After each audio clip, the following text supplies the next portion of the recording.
Hello. Good evening. Welcome to our lecture series. I think it would be nice that you come closer so we don't come to the front. Move a little bit to the front so we are a little bit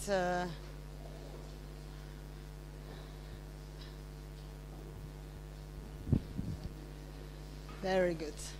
Okay, so tonight we are surrounded by some of the work that our students have been doing with Gregory Epps during the week. There has been a workshop here with some of our Iaac students, and so these are some of the results. I don't know if you're going to show something in the lecture about it, but we had a very interesting conversation with the students and Gregory Epps about the work that has been done. Let me, for those of you who are not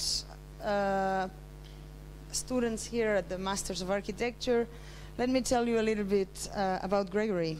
He's an empirical engineer, maker, architect, designer, artist, and entrepreneur.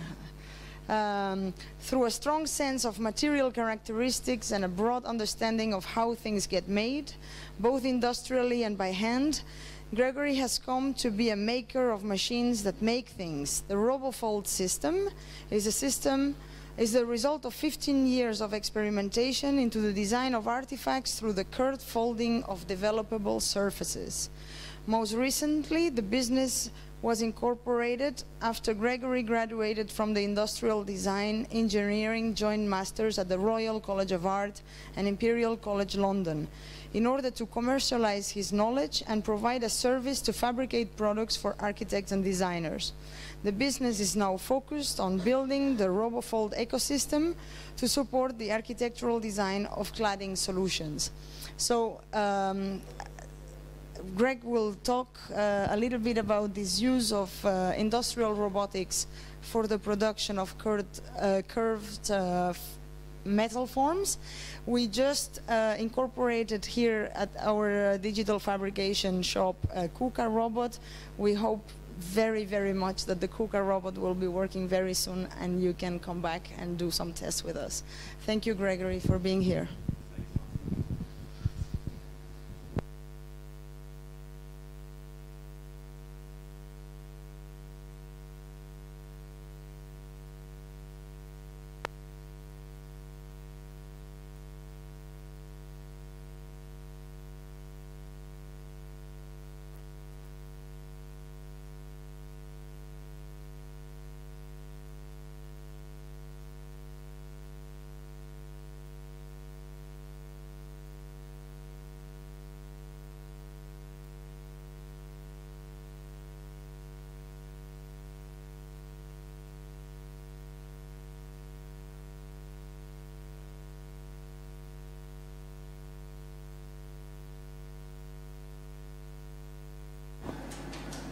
Is that working? It's working. So I'm going to take you through really a broader look at why robots are being used in architecture and just give you a bit of an understanding of where this current use of this type of technology has come from, and then we'll actually look at how people in the field are using these tools for production. And then we'll look specifically at RoboFold and how that came about, and give you a bit of an idea of how this process works, how you could actually start with a sheet of paper and end up with a metal facade components. So just to set the scene, really, this is a story of interaction between software and hardware. So this rather blurry picture here is the result of what happened when Microsoft released the Kinect computer console. So it's a family gaming system, but hackers got a hold of it and decided that it had these great sensors in it and they could do more interesting things, such as this example here of real-time 3D photogrammetry, which is basically scanning in 3D and creating a 3D model from photos. So pretty advanced stuff that Microsoft didn't even know about, and had to release an API, which means they had to release the code to allow people to do that officially, because people were doing it unofficially. So this is kind of where we are at the moment. We have lots of interesting hardware around us, and really we have unprecedented access to that hardware because we have very open software ecosystems. So people share software and are able to do the limitations and what they're able to do are really in the software and not in the hardware. So there are very few limitations in the software, so they're able to do a lot of stuff. Here's some interesting projects. This is in our studio, a bit blurry. And you can see here, this is the Kinect being used to represent a person, and they're hooking themselves up to a robot and moving the robot around. And looking silly in the process.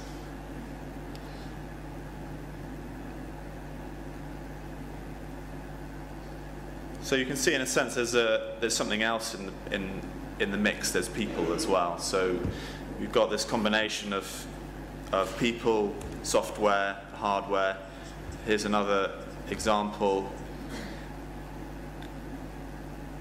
So he's not doing Tai Chi. Actually see what he's doing in a minute. So he's playing with pseudo-physical materials in software, which is another thing we'll look at soon as well.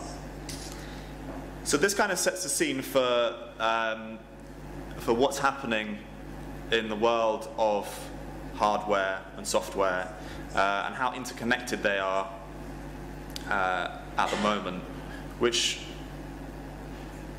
gives some interesting possibilities for how we use that. So we're not interested in making computer games for families to play in their front room and pretend to play tennis and things. We're interested in other modes of production, such as design and architecture. And the tools in design and architecture at the moment are very interesting. So the particular software that has really come to the fore and is most prevalent at the moment in terms of the cutting edge of design capabilities is something called Grasshopper, which is a piece of software running in computer-aided design software called Rhino. This is a design here by a local guy, Conrad Hoffman. And you can see this sort of huge amounts of variation, these fine gradation between these sorts of components. So I'm sure most of you are familiar with how you design in CAD. You have a kind of a clay blob, and you can stretch that clay blob around however you like it, and we're quite familiar with that idea of thinking. We can even imagine in our head blobs and change their shape. It's quite simple. But it would be quite painstaking to build every single blob on here and do that manually. So what the software does is allow for that infinite variation. This is a view of how that is expressed. So this is a visual algorithm of that design. So we have this particular thing is looking at the sun angle as a sort of performance parameter, and allows you to alter the design according to the solar position, so the time of the year, and make sure that you have enough shading for the sunny times of the year, for instance. So it gives you a sort of complexity that you would normally have to kind of hard code by typing something, and you can see it in real time and make adjustments in real time and see the geometry. So that's a really interesting attribute to be able to design like that. And the next thing that's what's really fascinated me about this field is that when you start to think that you can add parameters to your design, what if we could add physical parameters? What if we could add fabrication parameters? These sort of things obviously of a great interest to me because I'm developing a manufacturing process. So if I can constrain things that are designed to that manufacturing process, that becomes very interesting. Now, just looking at this slightly broader, this is some work in a software tool called Evolute Tools, and basically they've constrained the surface to be like a paper strip. So this was manufactured then in Korean, and you'll see a picture of that shortly. And the molding system required that this was a strip, and it wasn't a double curved surface. So they took a double curved surface and then chopped it up and made it manufacturable. So they're really cutting down that sort of infinite possibility to very specific requirements. This is another plugin for Rhino. So the other one was also a plugin for Rhino by Buro Happold, a British firm of structural engineers, which basically allows them to optimize structural constraints for given materials and types of forms, in this case hanging chain structures or inflated structures. But the point here is that if you have a tool like this, and you can actually you can design with those constraints in mind, you don't need to go to an expert and say, okay, well, here's my design I like, now is it feasible?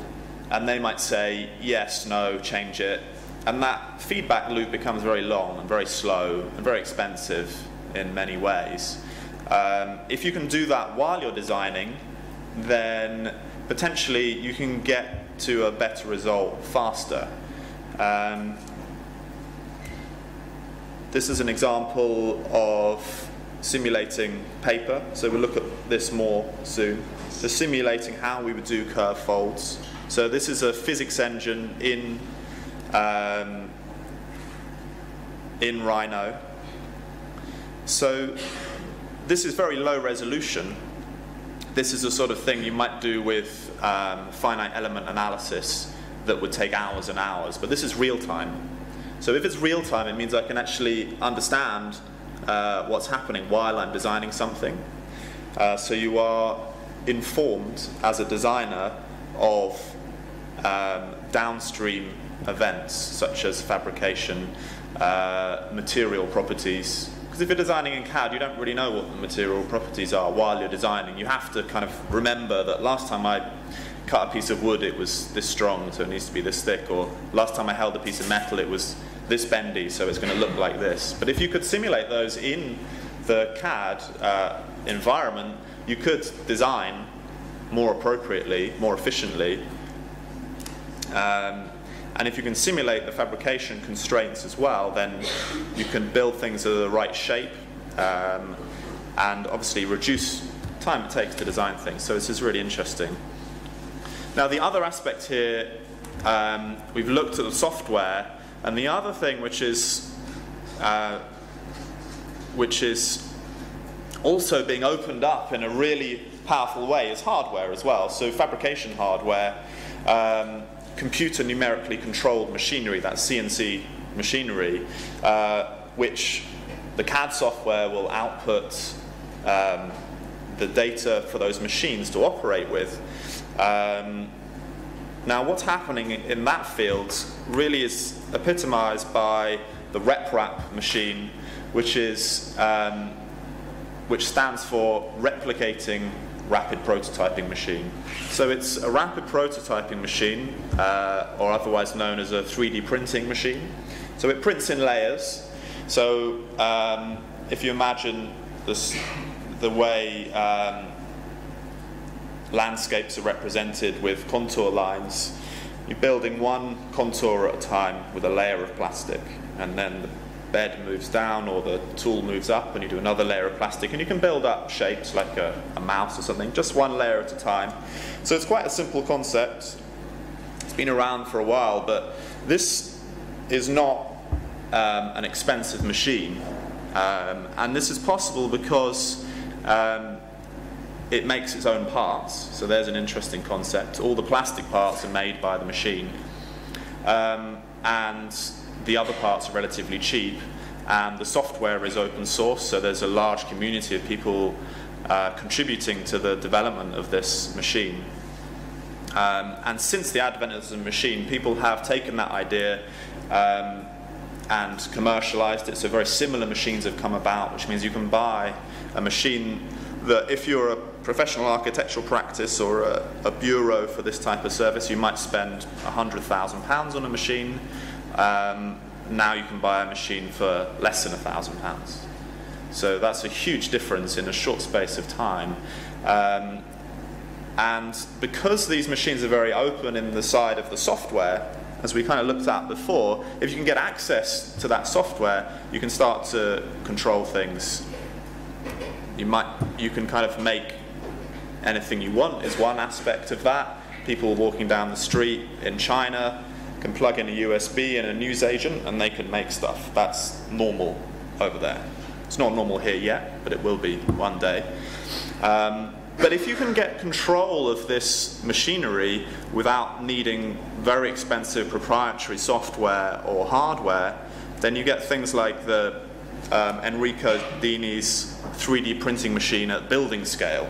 So it's all the same concept here, that a machine, that your CAD software can output coordinates that a machine needs to go to in X and Y and Z, and tell a head on the machine when to extrude a certain type of material. Quite simplistic, really, when you think about it. And in fact, I mean, it's very difficult to really do that successfully industrially, but the concept is so simple that it has been taken forward by Enrico. And this machine here is like a 3x3 meter bed, and there's a larger machine which is a 12 by 12 meter bed. So that's making building scale objects, which is really really interesting. But it's not being made by the people who would normally make it. So it's not being made by sort of architectural fabrication companies or by CNC machine companies. It's being appropriated by people who see that there's an opportunity there. And personally, I'm not an architect or a trained architect, but as an industry, I find it very fascinating because it's very open to appropriating technologies from other industries. And I think that's one reason why it's particularly successful, is it can see these opportunities, that there is a possibility to use technology for the purpose of design. Now, I just recently, in November, ran a series of workshops as part of the Shaped Fabrication Conference, which I co-organise. And this is where we tested those ideas for real.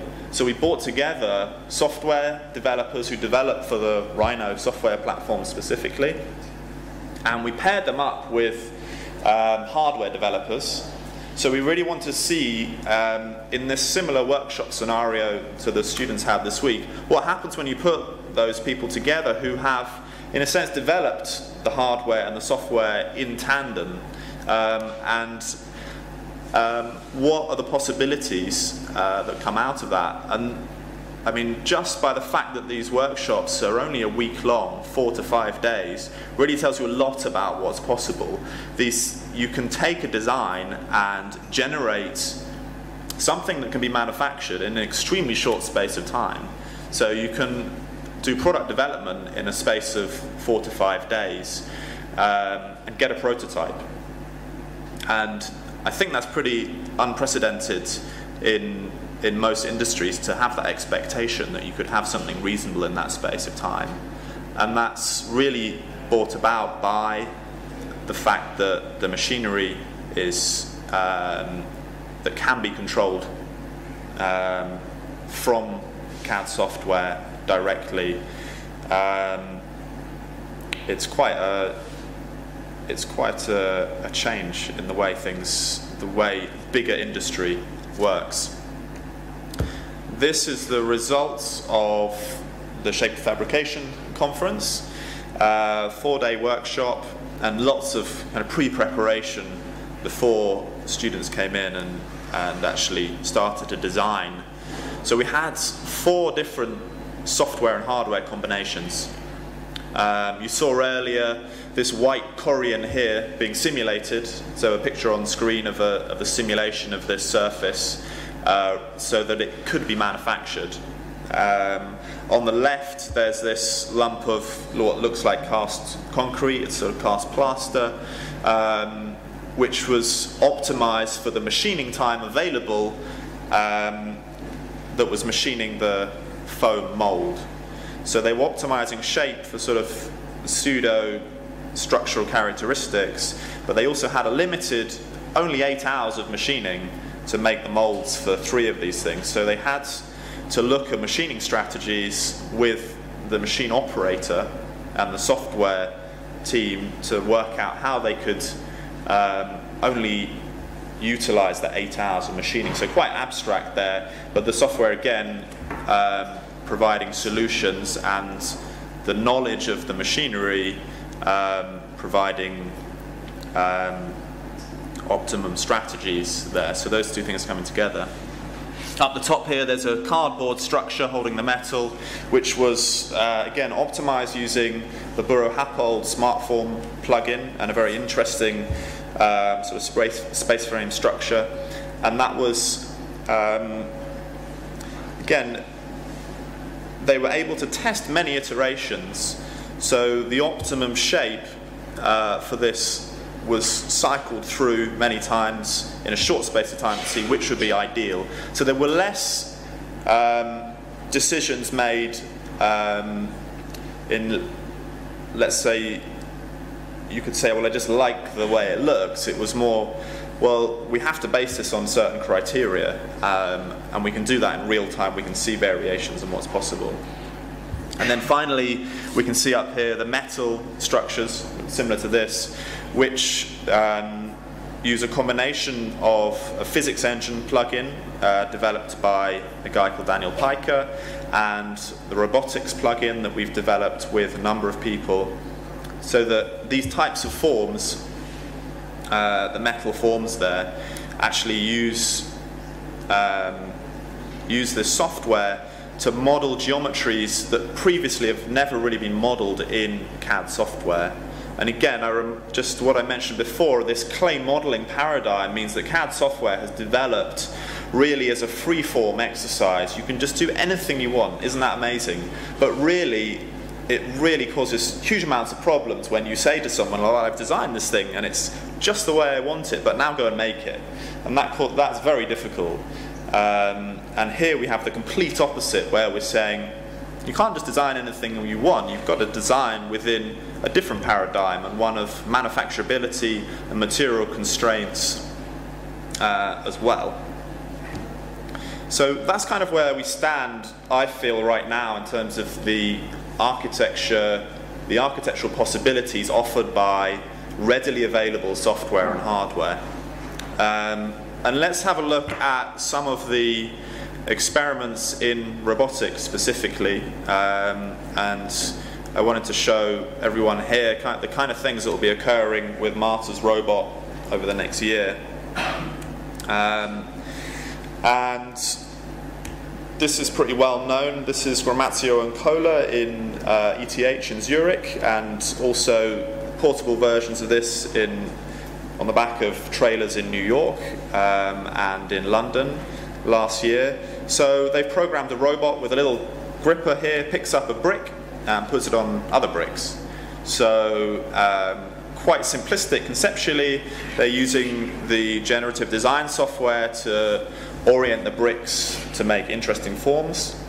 There are problems with this in that the robot doesn't know what shape the brick is really. It has measurements, but bricks are not perfect, so as this stacks up, the tolerance issues get worse and worse, and if you build this thing too high, it falls over because the robot's dropping the brick or it's overbalanced it and things. So in their second iteration of this, they actually put a vision system on there so that every time it had built a row, it would scan that and produce a model, a CAD model, and it would update the CAD model so that the robot knew exactly where to drop the brick this time. It was only a fraction of a millimeter different each layer, but over 10 layers you start to get some problems. So that was the kind of solution to that, was to make this thing interactive in that way. This is some guys, Wes and Dave, over in Michigan.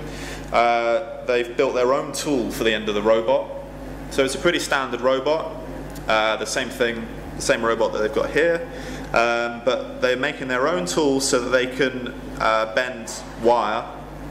So they have to deal with spring back, so they did some experimentation. So when they bend the wire, it kind of springs back a little bit, but it's only one dimensional. So it was relatively easy to build a simple table that tells them, for a given angle, I'll get a certain amount of spring back. And they also have a clamp on the table there, so that it clamps and they rotate the robot and then bend again. So they're able to build multi-dimensional wireframe structures, which are quite large and amazingly accurate as well. Here's some more work by them, which is cutting with a hot wire cutter. So these lumps of foam are cut, I mean, very slowly. Really, it takes many, many hours to do this. In the same way that rapid prototyping takes, is not rapid and takes many hours. This is quite slow, but very interesting in terms of what's possible. I just did a workshop in Delft in December, where they have two robots and they'll have a wire strung between those so they can see what's possible, and they can obviously cut huge blocks of foam, sort of the size of this table. So some really interesting possibilities there. This is quite an interesting experiment by Andy Payne at MIT as part of his thesis. He's also written some, again, plugins for Grasshopper, which allow interaction between other electronic devices and the CAD software. So it translates that into something that the CAD software can understand. So you can plug in an Arduino, which is a little programmable circuit board, which you can load information onto, and that can control other devices. Or it can receive information through sensors and put that back into the CAD software as a processing environment. So the CAD software is no longer just there for modeling fixed physical objects. It has time in there, much as sort of the computer animation from the film industry has time-based elements there. So this is basically a probe, a touch probe, that has been modeled with the same proportions as a robot that they have in their laboratory. So while they move the hand around in the same way that your arm moves, it's got the same type of constraints. It's generating code and moving the real robot in real time with just a slight delay the processing time. So as you move, the robot does the same thing, but obviously it's a bit bigger. So some interesting possibilities there. This is a plugin, again, written for Grasshopper, that basically you can give toolpaths and it will generate the code for the robot directly from the CAD software. So you don't need to have a £30,000 robotics software that you would typically get in a car plant where these robots are most typically used. You can just output directly from your favorite CAD software. So it's really shortening that cycle and taking away outside experts and letting you be the expert. And this is a great project. There's a designer in Holland, Dirk van der Kuij, who has really managed to make a successful extrusion system for what are basically, he throws pellets in the top, which are chipped up plastic from refrigerators and things like that, and extrudes them, heats them on the way down through the metal tubes there, and extrudes them into furniture. This is his first experiment. His second iteration of this are making the chairs on their side instead of on their front like that. And the fidelity has increased. This is a little close-up of the front of the chair, of his new chair. And it's extremely successful. I mean, it works. And he's a guy who's at college and has developed this in that time. So it doesn't need 15 years of academic research to make this type of thing successful. And in fact, my opinion is that 15 years of academic research will make these sorts of things unsuccessful because there's no immediate application. You're allowed to keep playing for 15 years before you look for some real application. And these workshops we're doing in sort of 4 days, they're extreme learning experiences, and you're forced to make decisions very quickly. And this guy obviously has a limited time in college. He can't stay there forever. He's got to make this thing work now. And those kind of limitations really make a big difference to how fast these things get developed. So, talking of development, my own development journey, as Marta said, has been about 15 years, which is typically how long it would take projects to get developed in academia, which I haven't had the luxury of doing this full time, and being 32, you can imagine that I was quite young when I started this. I didn't have access to a lab and the type of mathematical knowledge required for this sort of thing. So I've taken a quite different journey, a very entrepreneurial journey, and worked with a lot of people on the way who have the right knowledge to take this forward. And again, I found in architecture, some of the most interesting people were in the peripheries of architecture, had the knowledge necessary to take what I had as an idea about a type of geometry of these surfaces, and had some really world-leading knowledge that was able to contribute to this. And slowly the industry has kind of been catching up. So as I develop, I'm finding it now easier and easier to develop the technology, to the point where our latest iteration of our software has taken about a year to develop, and it's a complete simulation of folding and robotics of our current environment. Everything inside one plugin that will simulate everything, fold everything, output code for us, sequence the robots. So it's, you know, that sort of iterative process of development is now becoming quicker and quicker as the tools that we use advance as well. So this all started a long time ago with me making a bike. So I made this bike, suspension system here, but really, I mean, I had to saw up an old bicycle frame to do this, and I just thought, well, that's okay, but I'd like a nice monocoque frame, so that's two halves, kind of clamshell, welded together, which was kind of as efficient as you can get for a structure for this type of thing, and all the nice bikes look like that. So if I wanted to make a molded component, I would need a mold, which is two halves, two big chunks of metal, machined, oversized. So if my bike frame is this big, I need pieces of metal this size, machined, two of them. And I was estimating that would cost me sort of somewhere between 20 and 50,000 pounds to make one of those. I found out that it probably would have been a bit more than that. But this is to make one prototype, to check a design works. And you can imagine that's not really a feasible design process to check something works at that expense. So if I wanted to make something like that, I would have to either get this piece of aluminium and hammer it by hand over a wooden former, which the very first sort of monocoque bicycle frames were made like that, which I just didn't think was a nice thing to do to a piece of metal, hammer it away, and then you're going to ride it down a hill and you don't want it to break. So it's this very low-tech way of doing things, which if you're a craftsperson, that's okay, but I didn't think this was feasible. But at the same time, I came across this technique of folding metal, and this was me doing this sculpturally. And I realized that, you know, as I was bending this thing, I started off with this bendy piece of thin metal, but when I folded it, it became quite strong, and the curves were making it very rigid. And I thought, well, great, I'll just make a bike frame.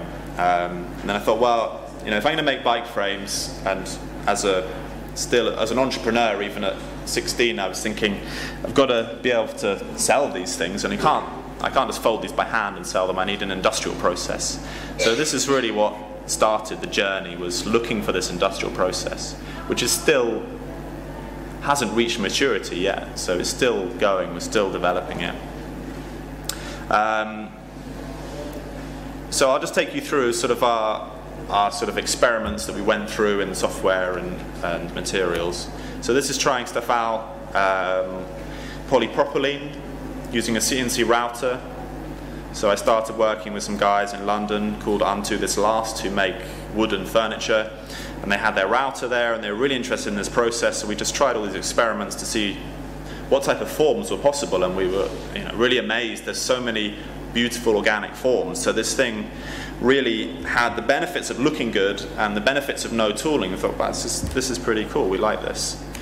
And then on my BA I did this installation, and I joined a BA in an architecture school, and while all the architects were sort of talking about the paperless office and drawing lots of pictures, I basically made a CAD model of this component and a CAD model of the space, and intersected the two and removed all the bits where there was objects in the space, and unrolled this surface and sent the file to a laser cutter, who sent back 4 pieces of metal, and I folded them up and they all fitted back into the space. So I don't know when this was quite, let's say it was 10 years ago or something, but this was real paperless architecture in a way that everything could be done from a simulation.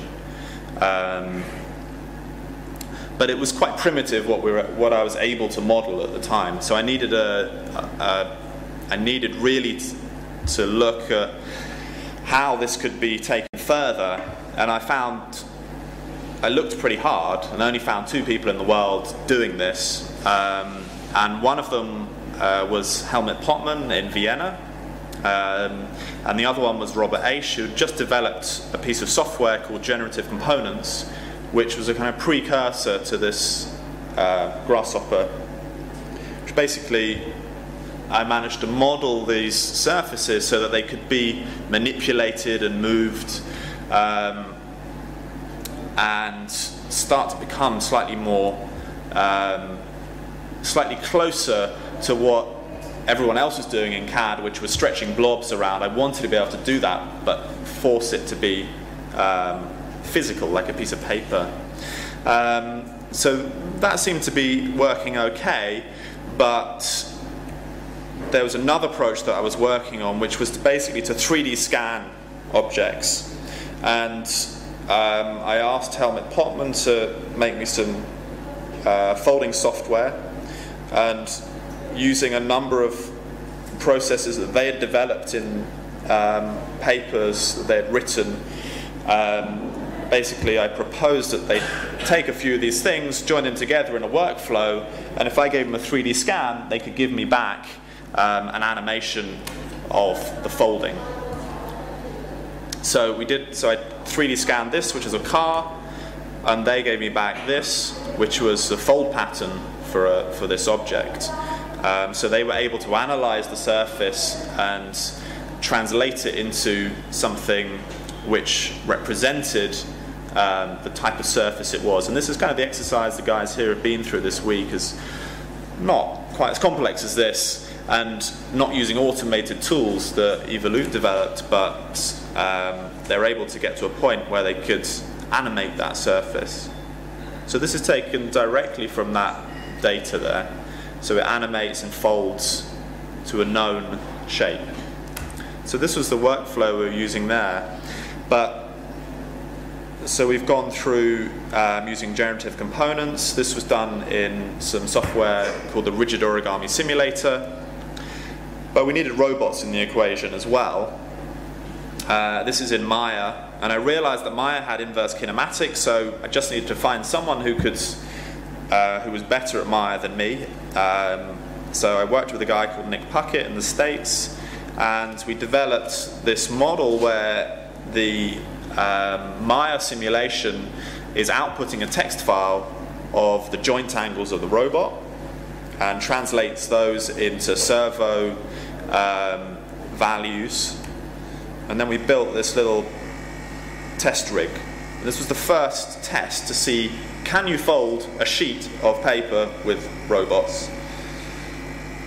And you can, yeah. So this was the first time this had been really done for real that workflow of taking the computer animation, and in fact, what's happening here is the animation drives the robots. So, 5 or 6 years ago, it was about 4 or 5 years ago, talking to people in the robotics industry, they're saying, well, offline programming, which is where you simulate your robotics and generate code, is pretty advanced stuff. Using multiple robots is just really advanced. You don't want to do that. And this is industry talking about that. So it's not only kind of academia that suffers from these things, it's also industry suffers from this. So the only way to escape that is kind of by transcending between industries and appropriating technologies, and then you can get away with using inappropriate methods, and by sheer kind of willpower alone you can start to get things to work. So we were using this technique of driving robots using an animation, because normally with a robot you have a little remote control and you record positions, and robots are normally moved for things like moving something from a conveyor belt into a box, and that's pretty simple. There's only 4 positions there and an on and off for the gripper. So you could imagine that's, you program that once and then the robot stays there in a factory just doing that non-stop for day and night. So they're not used particularly intelligently in industry even. So we were doing something that was extremely advanced in terms of robotics. So we had to test it first with with this primitive system.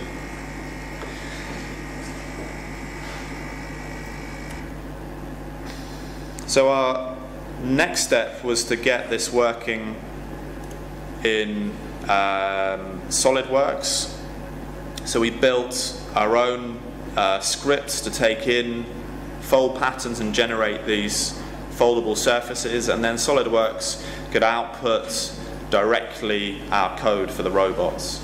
So we were able to get to a point where we could generate data that our robots could read. Didn't have any robots at that point though, because they're quite expensive. So you've got to have both these things at the same time. And currently now what we're doing, some interesting stuff. It's basically got to a point where we can simulate these surfaces. This is a nice tool that Daniel Piker developed, again, where we can constrain materials in their flat and their folded states. So you can start to see that here we're getting the beginnings of a modeling tool in the CAD environment. So not only can we fold up a shape, we can start to, in real time, alter that shape. So this is very early stages, but this is the direction we're headed in. Okay.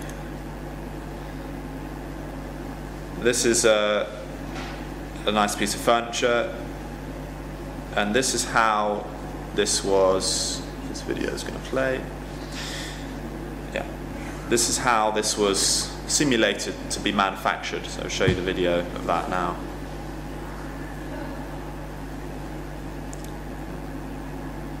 Okay, so we crashed PowerPoint.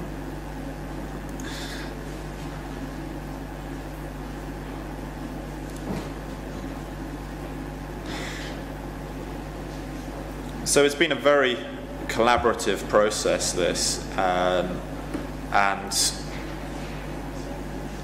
it's been quite as an entrepreneurial journey, I've had to survive on sort of no money for the last 5 years while I'm doing this. So if you want to do something like this, you should really think hard about whether you want to develop your own technology, because it's not a small task. And we've had to develop everything because we've kind of always been looking for stuff that doesn't exist, and that's means that we've got to make it exist ourselves. So it's pretty difficult. Okay, let's see if it'll work this time.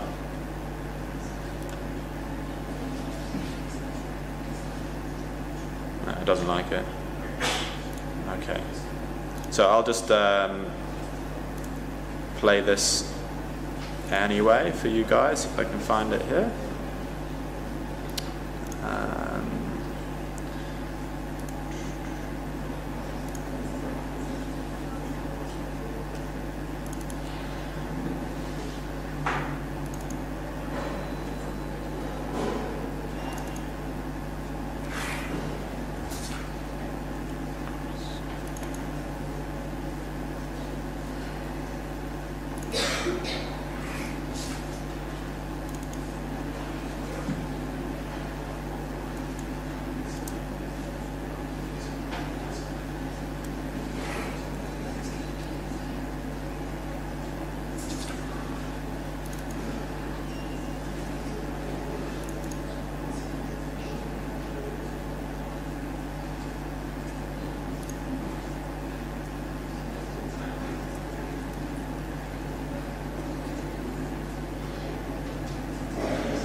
Okay, well, instead of showing you the simulation, we'll show you the actual thing, which I think is more exciting anyway.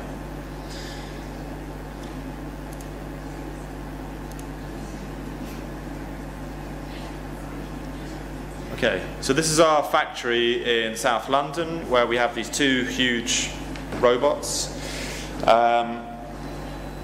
And they kind of dance around a bit,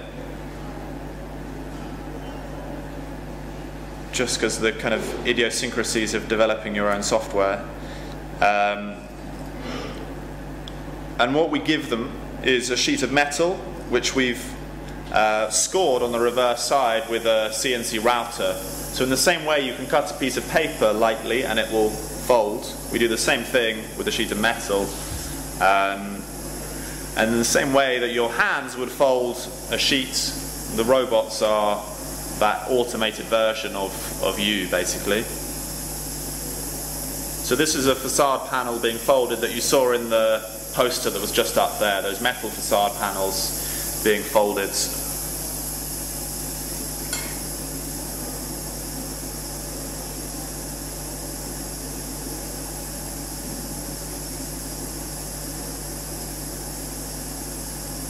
Because there's no tooling here, the potential of this technology is that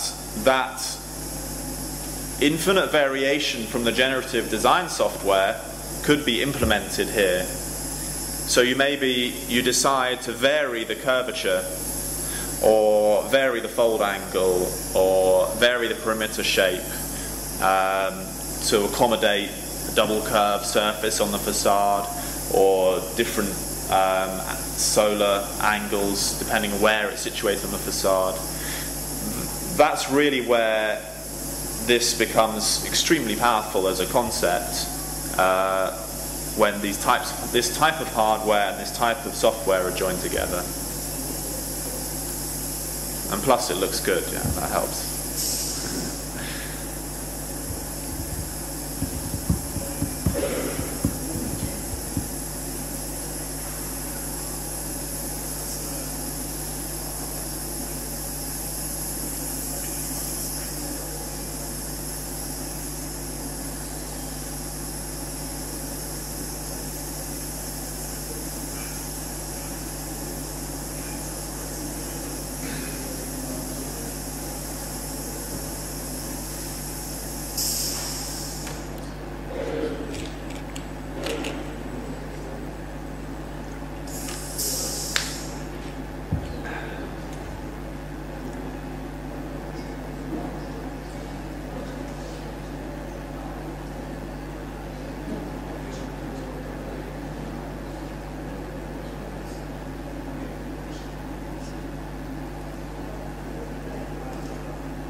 And for the facade installation that you saw in the poster picture that was up while PowerPoint was busy crashing, we took all the components to site with their protective coating on.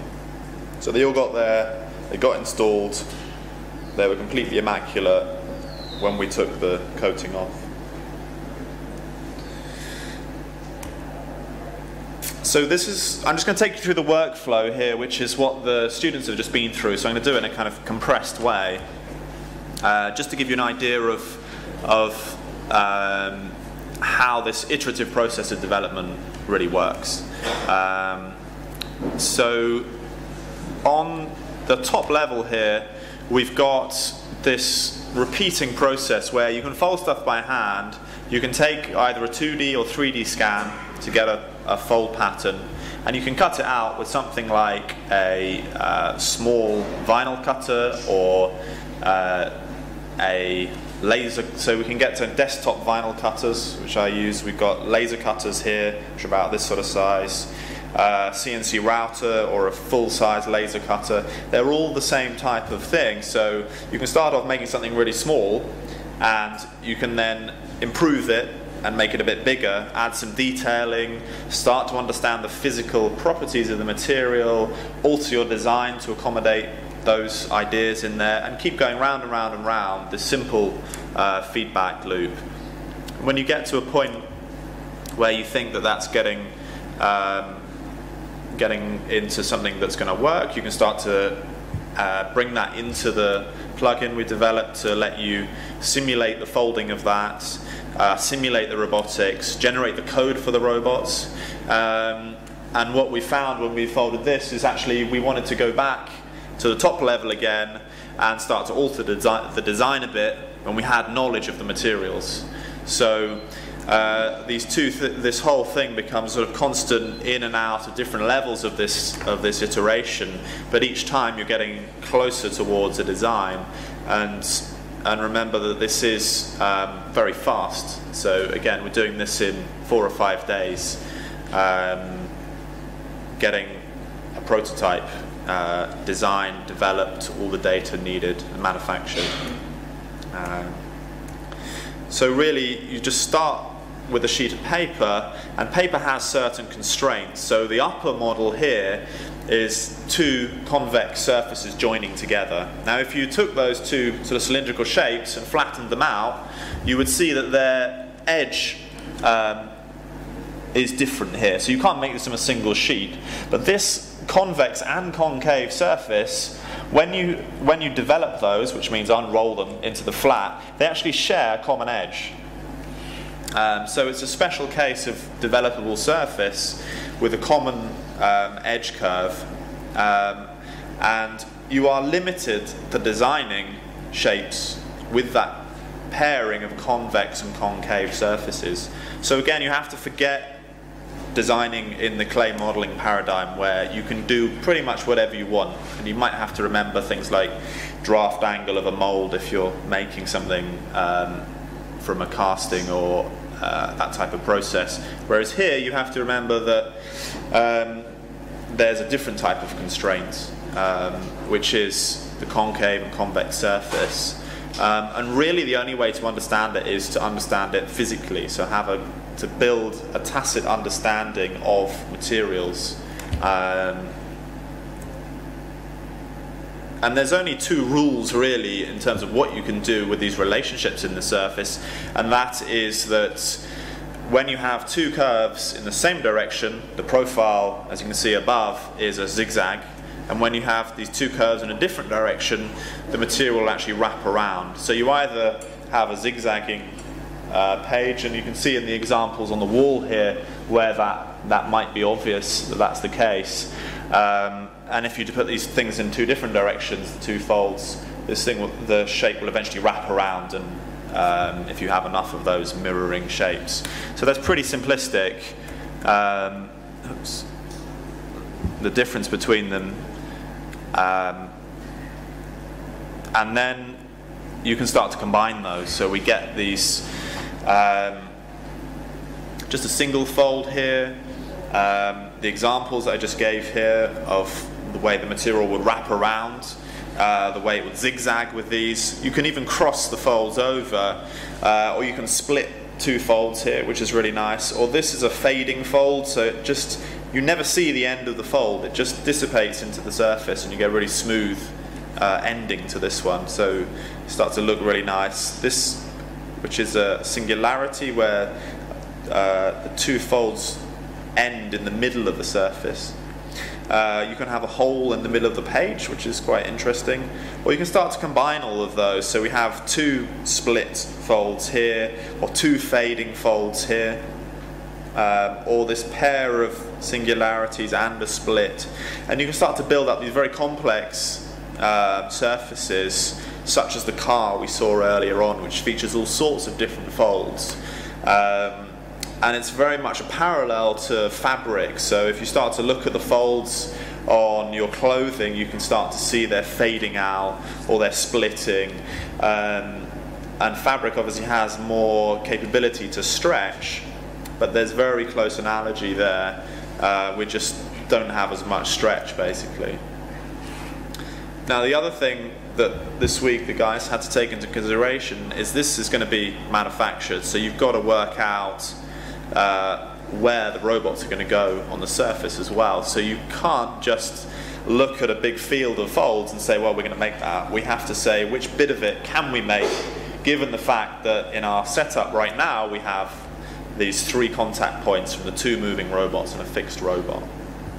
So there's quite a lot of constraints there. So you can see now why we had to build software that constrains these very specific characteristics of the material not stretching, it folding in particular ways, because we needed to build something that allowed us to fold and simulate robots.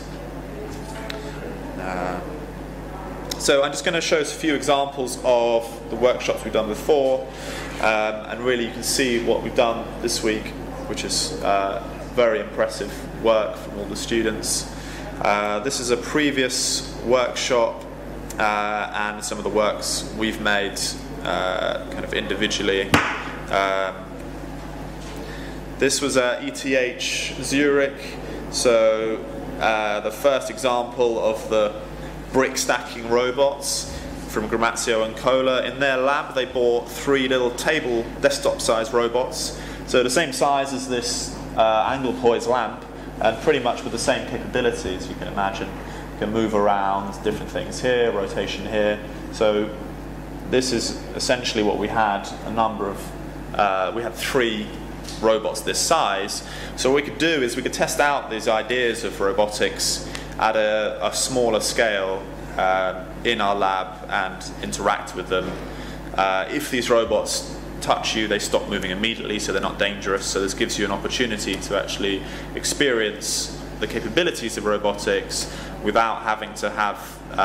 You can see if you go outside, the robot is protected by a safety cell, which means there is a disconnect there between how you understand the material and how the robot interacts with it and what its capabilities are. So this gives you that level of connection. So we tried out a few different folds here, and then built a few facades. And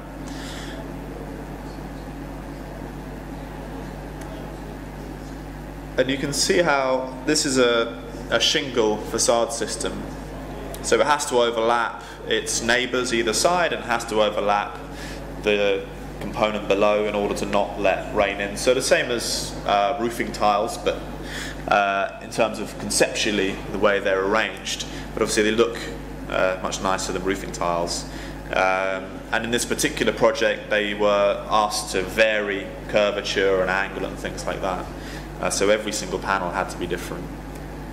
Again here, all the panels share the same perimeter shape, but they have to have different angles in there. And if I just get the mouse here, you can see that this point is the same in terms of the basic shape as this point and this point, but they're all in different positions. So they were able to build facades with large amounts of variation in a very short space of time using quite powerful software tools to do that.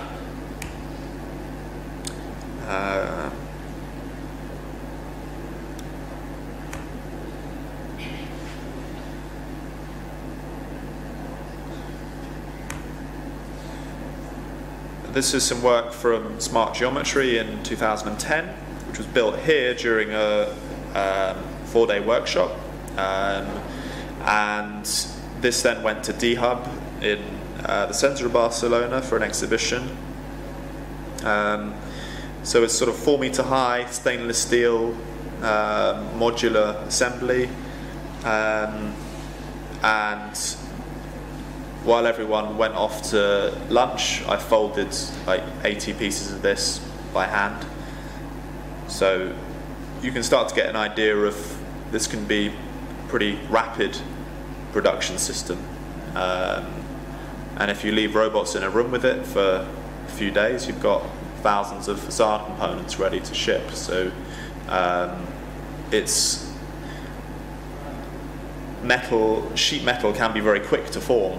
And in this case, you can benefit from that. And you can also, the fact that you can make these things by hand first, so this one was formed by hand, and then we can go and, when you want to do the boring bit of making thousands of them, you can get the robot to do it. And the robot brings in, I mean, what we were discussing earlier after the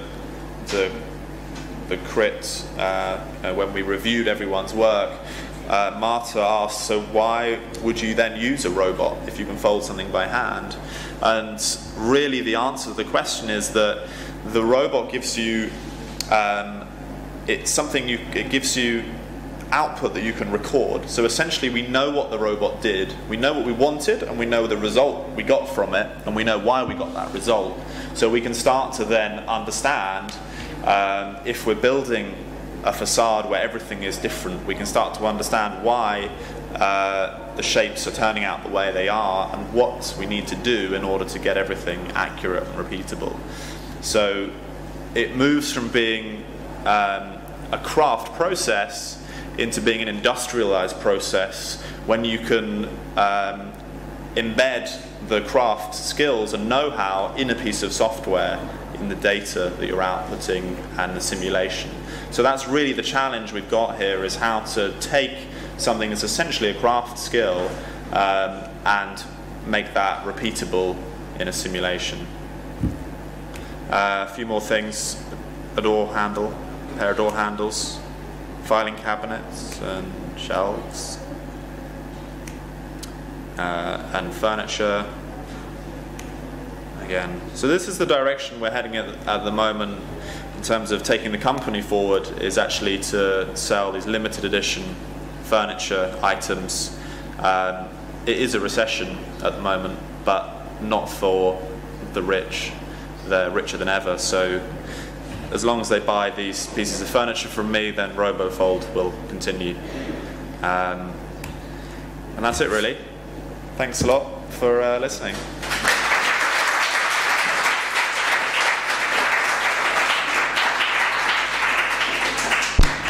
Okay, it's quite late, but I'm sure we have time for one or two questions. Yeah, of course.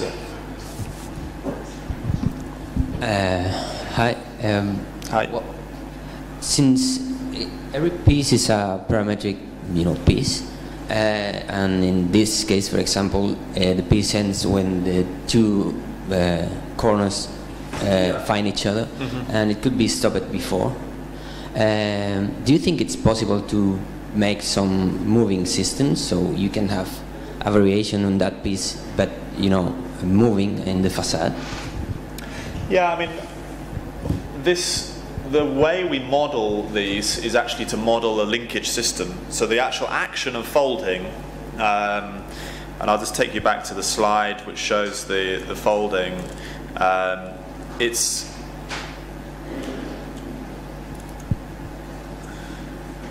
so click.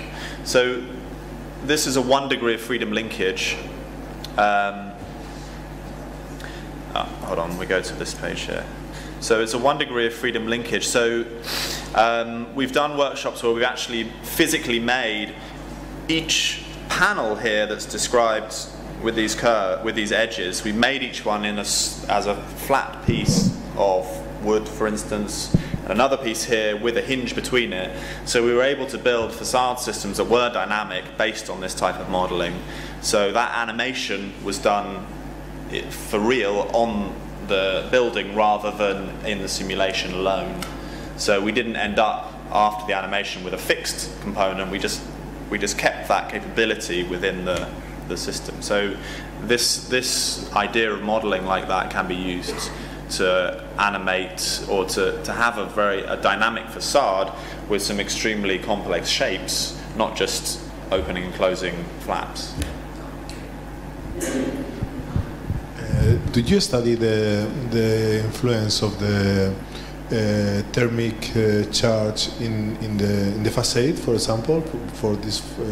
Because we have, for example, in Spain, the influence of the sun on the heat radiation, the surface, maybe generate a stronger movement in the folder and the axis folders of the surface. Yeah, I mean, in terms of what drives the movement in a dynamic facade, I mean that's up to you as a designer to make that choice. But typically, yeah, it's a good use of a dynamic facade is to provide shading when it's needed and to provide views when it's not.